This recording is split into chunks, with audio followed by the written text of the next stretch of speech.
So I'm recapping on what has occurred in the Georgia versus Christopher Wolfenbarger's case. This is day 5, but I'm about to catch you up on day 1, 2, 3, and 4 of the trial, okay?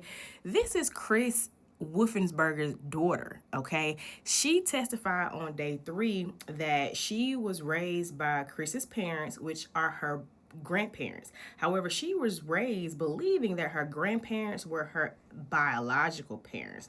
What's interesting about Christina's testimony is that she was able to recall important details of her childhood, although she was very young when her mother went missing.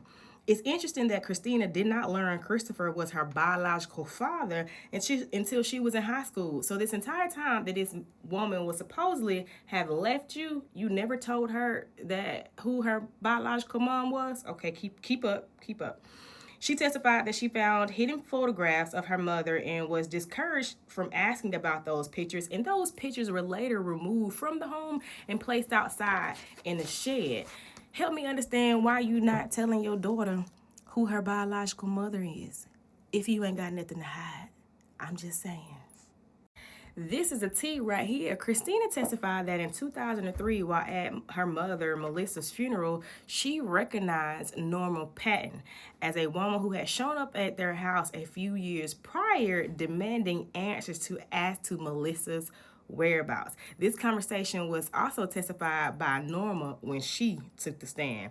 Now, on cross-examination, the defense highlighted her grandfather's criminal history and him being a convicted unaliver. However, the circumstances surrounding those unalivings and this unaliving is drastically different. It is my understanding, from what I gathered, Norma received immunity for testifying against her husband, and her husband was basically a hitman. Norma credibility is called into question here, because how could you stand beside a man who you know and actually helped in aiding hiding bodies, and now you're wanting help from the public to find your daughter?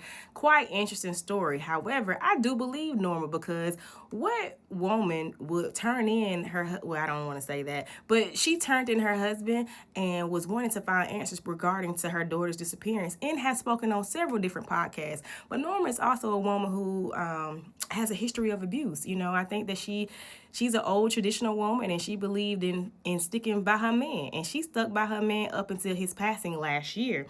And she really just wanted to know what happened. No, she did not like Christopher. However, she understood she couldn't stop her daughter from talking to him. And so day 5 starts today from the best dressed public defender that you know. Peace.